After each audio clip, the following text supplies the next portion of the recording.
Alors, aujourd'hui, je vais vous présenter l'atelier Assembly. Alors, pour se rendre dans l'atelier Assembly, il faut aller dans Démarrer, Conception mécanique, Assembly Design. Et on reconnaît ici à droite les deux engrenages pour montrer qu'on est dans le module Assembly. On peut aussi faire Fichier, Nouveau, pour démarrer en fait un nouveau product. Là, on n'est plus dans l'extension part, on a l'extension product pour démarrer un assemblage. On fait OK, on serait dans un nouveau produit. Alors ici, j'en ai un. Là, je vais vous montrer les structures, dans le fond, de produits qui sont possibles. Fait que ici, ce serait l'assemblage maître, je pourrais dire, dans lequel on peut y mettre des sous-assemblages. Il faut planifier un peu, ça peut être des sous-assemblages qui existent déjà, comme ça peut être des sous-assemblages que vous allez créer.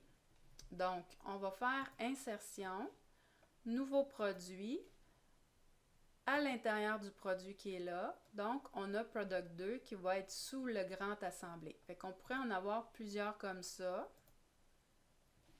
Toujours aller cliquer sur, quand on insère quelque chose, aller sélectionner le produit dans lequel on veut l'avoir. Fait que là, je vais recommencer, ça n'a pas fonctionné. Nouveau produit. Puis là, on le voit en bas, c'est écrit sélectionner un composant pour ajouter un produit. Celui-là, fait qu'on en a un deuxième qui est là. À moins que tantôt l'autre ait été mis ailleurs. Ah, il a été mis là. On va faire delete. Bon. Et on va faire insertion, nouveau produit. Fait que ici, par exemple, dans mon grand assemblage, j'ai 3 sous-assemblages. Ça pourrait être, par exemple, dans un des produits, j'aurais ma pièce en composite, on pourrait dire, et dans un sous-assemblage, je pourrais avoir la structure d'acier, par exemple. Puis les deux sous-assemblées sont assemblées ensemble dans un product. Donc, ici, je vais double-cliquer mon product 2, c'est lui qui est actif, c'est pour ça qu'il est en bleu. Là, je peux insérer des nouvelles pièces. Là, je lui dis, je le veux là. Insertion. Parfois, tu peux savoir d'avance ta planification combien de pièces tu vas avoir, mais tu peux, excusez, on double-clique là. Insertion, nouvelle pièce. On va sélectionner dans le produit dans lequel on veut avoir des pièces. Ici, ça dit, voulez-vous définir une nouvelle origine? J'ai dit non. Fait autrement dit, on pourrait même insérer une pièce existante. Parce que ça pourrait être des structures de tubes, des tubes en fait que vous avez déjà dessinés, qu'on pourrait réinsérer. Ou ça pourrait être un composant existant, comme je vais vous montrer. C'est un composant standard qu'on peut retrouver. Il y a temps parce que j'ai pas dit où que je le voulais. Je vais le dire correctement. Sur McMaster, par exemple, il y a des composants standards déjà tout faits dont les fichiers de dessin existent. Comme par exemple, si j'ai téléchargé une ventouse, elle était déjà toute faite, puis elle peut servir à mon assemblage. Fait qu'on voit ici, ma ventouse est à l'intérieur du Product 2. Fait que si on va plus loin, là, on pourrait faire ça pour les autres sous-assemblées qui sont là.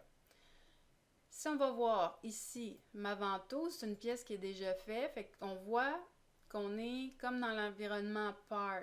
On a notre corps principal, on a nos plans et cette géométrique s'il y a lieu, s'il y en a qui ont été générés. Fait que si je veux aller modifier cette pièce-là, qu'est-ce que je fais? Je double-clique sur le nom. Et puis regardez ce que ça le fait. En haut à droite, on voit un seul engrenage et les fonctions de part. Là, on est rendu dans l'environnement part. Mais là, je n'ai pas d'autres pièces d'assemblage, mais on voit le reste de l'assemblage. Fait qu'il y a moyen de concevoir et d'ajuster les dimensions en fonction de l'assemblage qu'on a. C'est super pratique de travailler comme ça au lieu de travailler tout le temps les pièces séparément. Puis les importer une à une. Fait que, par exemple, il faut savoir que si je viens modifier ma ventouse, ça va modifier tout mon fichier original de ventouse qui a été fait. Fait que si j'ai des ventouses dans d'autres, j'ai pris toujours le même fichier pour mettre dans d'autres assemblages, ça va tous les modifier. Fait qu'il faut être prudent avec ça. Là, c'est qu'on peut. Ça, c'est une pièce existante. Ce qu'on peut faire aussi, c'est venir. Là, je suis toujours dans. Là, je vais double-cliquer ici. Je peux aussi venir travailler à faire une nouvelle pièce. Fait que par exemple, si au bout de ma ventouse, je veux aller travailler là, on va voir mon plan de travail, il est où? Il est vraiment au bout de ma ventouse. Je vais mettre normal. Je pourrais aller, par exemple, dessiner un autre tube quelconque, un peu plus gros, par exemple. Fait que là, je suis positionnée correctement. Puis, on ferait une extrusion de l'autre côté. Je vais faire OK. Fait que là, ce que j'ai ici, regardez, j'ai mon... Au bout de ma ventouse, j'ai mis un adapteur quelconque, puis c'est ma part numéro 2.1 qui est là, et mon extrusion est là avec mon esquisse. Puis là, je peux revenir, double-clic sur mon product. Oups, je suis sur ma pièce, excusez. Product, ici. Fait qu'on voit en bleu, je suis revenue dans l'assemblée, et en bleu, c'est mon product 2, mon sous-assemblage 2, qui est actif en ce moment. Fait que c'est vraiment pratique pour... en fait, tu peux naviguer d'une pièce à l'autre. Puis même, je vais faire insertion composants existants. J'avais des tubes. Je vais juste aller les chercher. Sont-ils ici? Non.